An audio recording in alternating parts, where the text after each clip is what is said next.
temos alguns jovens, alguns meninos da base que podem sair agora em 2026. Exato, e temos 5 jogadores jovens do elenco santista que são vistos como possíveis ativos, que o Santos pode, claro, fazer algum dinheiro caso não consiga ter um respiro no seu caixa com a venda de alguns jogadores que estão voltando de empréstimo. E estamos falando dos laterais: Souza, de 19 anos, JP Sherman, também de 19 anos, Gabriel Montempo, de 20 anos de idade, meio-campista, Ian, de 21 anos de idade, que não teve espaço nessa temporada, não jogou um jogo sequer com a camisa do Santos Futebol Clube no Campeonato Brasileiro, e também Robinho Júnior, de 17 anos de idade, ele que também pode deixar o Peixe, já recebeu inclusive sondagens do Manchester United e também da Inter de Milão da Itália. Ih, mamãe! E aí, Santástico, o que você me diz?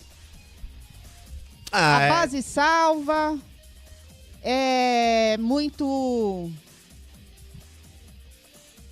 Está na hora realmente de vender esses meninos? Pra mim, completamente equivocado, né? Pra mim, eu lamento muito, Varandetti, essa possível venda dos garotos da base do Santos, porque o Santos vende os garotos para poder manter esses salários altos aí para jogadores que não têm condições de vestirem a camisa do clube. A gente sempre espera que o garoto, quando ele tem as oportunidades, que ele tenha o retorno esportivo dentro do campo, que ele dê resultado, que ele ganhe títulos, que ele faça gols, que ele dê assistências. E aí, posterior a isso, que ele seja vendido e dê o retorno financeiro também, né? O Santos, a gente, desde há muito tempo que a gente reclama muito com relação à postura que o Santos tem no mercado, né? No ano passado, era um ano pra gente ter dado a minutagem necessária para esses garotos, para que esse ano eles dessem um retorno em campo. E não foi o que aconteceu. A gente viu o Santos contratando inúmeros jogadores que não tinham condições alguma de vestir a camisa do Santos, como o Serginho, como o Biliarce, como o Wendel Silva, como o Patrick, e aí a gente foi escanteando, deixando de lado, né, e deixando de escanteio jogadores com qualidade e com potencial. Ah, Santástico, mas a Série B é difícil. Gente, se a Série B fosse difícil, não era a Série B, era a Série A. A Série B que o Santos disputou, inclusive a que o Santos disputou, foi uma das mais fracas dos últimos anos. Dos últimos 15 anos, foi a Série B com o número mais baixo em pontuação.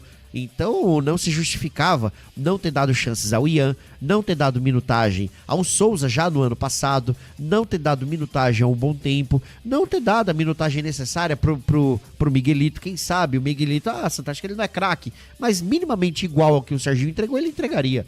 Então o Santos maltrata muito. Um clube que é reconhecido por ser o clube dos meninos da Vila, maltrata a sua base, né? Deixa a sua base de lado, não olha para aquilo que sempre foi o Santos Futebol Clube, a essência do Santos Futebol Clube, que é a base, né? Então, infelizmente, acredito que vai acontecer, acredito que essas saídas aí, chegando proposta, vai vender, porque a diretoria, ela foi incompetente, né? E onerou muito o clube. E aí vai ter que fazer caixa para poder manter aí esses jogadores sem condições nenhuma de vestir a camisa do Santos Futebol Clube. Lamentável, lamento muito, né? Porque o Marcelo, na sua campanha, ele falou, né, que daria aos meninos minutagem, que daria aos meninos chance para que eles jogassem no Santos e depois que eles fossem vendidos, né? Já não cumpriu isso com o Luca Meireles. Hoje a gente sente tanta falta de um centroavante e o Luca Meireles, que deveria estar tendo essas chances, não teve, foi vendido, né? E se a gente parar para poder olhar, olha como o Santos tem qualidade e entrega jogador ao mercado. Yuri Alberto, que é destaque no Corinthians, é da base do Santos. Caio Jorge, artilheiro do Campeonato Brasileiro, é da base do Santos. Gabriel Barbosa é da base do Santos, né? Entre outros jogadores que estão aí jogando futebol no Campeonato Brasileiro, se destacando, que saíram da base do Santos. Então, não maltratem aquilo que é a essência do Santos, Marcelo. A água da Vila é realmente diferente, Thiago? É diferente, mas eu não acho que nós estamos naquele campo de produzirmos mais craques. Eu acho que gera uma expectativa um pouco equivocada em alguns torcedores de que todo jogador da base vai subir, vai ser o novo Neymar, vai ser o novo, enfim, Pelé, quaisquer jogadores de muito sucesso. Eu não acho que a base funciona assim. Pra mim, a base, ela não tem que resolver, ela tem que ajudar. Por exemplo, o Alexandre falou tudo, eu bato na mesma tecla há muito tempo também. Ano passado, não tinha que ter trazido Juliano, Wendel Silva, Serginho Maravilha, Patrick, não tinha que ter trazido, quem sabe, o próprio ter trazido de volta o João Basso, né? Aquele que voltou de empréstimo ao Santos. Por quê? A gente tinha a oportunidade de dar chance pro Jair, que foi banco em alguns momentos, pro Basso e pro Gil. A gente tinha a oportunidade de deixar o Souza já do lado esquerdo, sendo lapidado para a temporada de 25. No meio de campo, o Gabriel Bontempo, que sequer pisou no campo com o Santos. Miguelito, que poderia sim ter ajudado o Santos. Matheus Xavier, que fez aquela jogadaça contra a Chapecoense e depois sumiu, né? Parabéns ao senhor Fábio Carille. O próprio Luca, enfim, muitos jogadores poderiam ter tido oportunidades naquele ano, porque nós já chegaríamos em 25, pelo menos com alguma conclusão. Esse cara serve pra isso, esse daqui não é bom, esse daqui vai me ajudar nisso, e entre outros. Mas não, o que eles fazem? Eles chegam, dão oportunidade pros velhos, eles contratam jogadores velhos, pagam caro, e aí sim depois eles começam a olhar pra base. Quer o maior exemplo disso? O digníssimo Bilal Brahimi. O Santos contratou pro lado direito o Bilal Brahimi. Quem que joga na direita? O Robinho, que já tava aqui. O Robinho que é de graça pro Santos. Considerando o investimento no Bilal Brahimi, o Santos só vai ter prejuízo com o Bilal. Com o Robinho, não.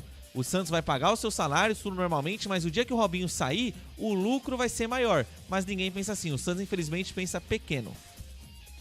E, Santástico, você acha que o Vojvoda, nessa próxima temporada, vai dar oportunidade para os meninos?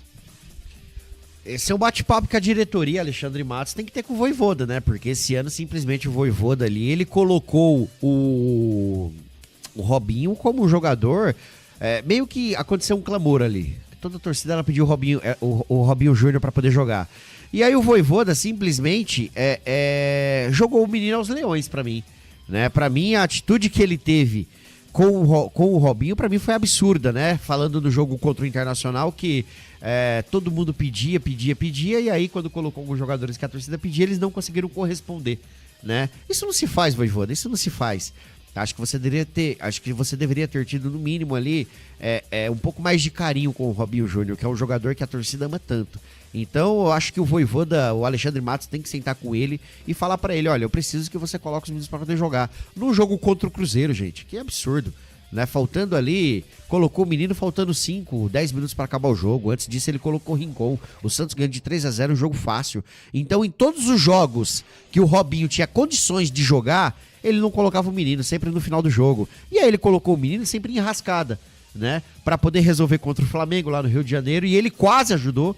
Né, quase que o Santos conseguiu arrancar o empate do Flamengo ainda, né, colocou o menino para poder jogar contra o Palmeiras dentro do Allianz Parque, colocou o menino para jogar contra o Internacional lá no Beira-Rio, e os jogos teoricamente mais fáceis, ele só colocava o menino ali perto de acabar o jogo, ou com o resultado já resolvido, que ali teoricamente os jogadores tiram o pé, né? Ou num jogo ali que, enfim, ele não tinha condições nenhuma de ajudar o Santos Futebol Clube. Então, que o Vojvoda repense, que Alexandre Matos sente com o Vojvoda e fale qual que é a expectativa do Santos Futebol Clube para esses garotos, para que isso não aconteça mais. Não dá pra gente colocar de lado o Robinho Júnior para colocar o Rincon para jogar muito mais tempo que ele, né? O Vojvoda, ele cometeu muitos erros. Para mim, um dos principais foi ter ali maltratado os meninos da base. Isso pra mim é imperdoável. E nitidamente a torcida sentiu isso, né, Thiago? Porque a gente via eles pedindo bom tempo, Robinho Júnior nas partidas, só que ele não ouvia. Não acatava. E assim, o que eu acho que eu até vi algumas pessoas falando assim, mas quando o Gabriel Bontempo entrou contra o Cruzeiro, quando o Robinho entrou, o time não mudou. Era fim de festa. Às vezes os jogadores da base, eles entram ali faltando 10 minutos, aonde o time adversário já não tá nem aí pro jogo, o Santos também já parou, já desceu as suas linhas, já não tem mais ritmo nenhum, e como que o Robinho vai fazer tudo sozinho? Porque ele vai ter que driblar 1, 2, 3 e ainda chutar pro gol? Eu não acho que não funciona assim. Então, eu vejo que o Santos tem que, nesse ano que vai entrar, 2026, ou oportuniza os jovens jogadores. Reitero, a base não precisa entrar para resolver. O Robinho não precisa entrar no jogo e fazer um hat-trick por partida, mas ele tem que ajudar, ele tem que estar à disposição para auxiliar na condução da equipe na temporada. Mas se a gente continuar batendo cabeça, dando murro em ponta de faca, insistindo com o Rincon, eu até acho João Schmidt, que pra mim tem que sair do Santos, entre outros jogadores que já são velhos, e a gente deixar a nossa base de lado, cara, primeiro, a base vai ficar sucateada, a gente vai vender bons jogadores a preço de banana, como aconteceu com o Luca Meireles, e vai acontecer com o Sherman. Porque o Sherman, eu sempre acreditei nele. Eu entendo que a temporada de 25 do jogador não foi boa, mas o Santos, que poderia vender ele, quem sabe, por 7 de euros, certamente vai vender por 3, 4, 5 no melhor dos sonhos, porque o Santos simplesmente tira o cara do time titular, coloca ele como terceira opção e sendo alternativa ao grande Mike, que não jogou nada nesse ano também. É isso aí. Alô, Célio Leite, Aldo Neto,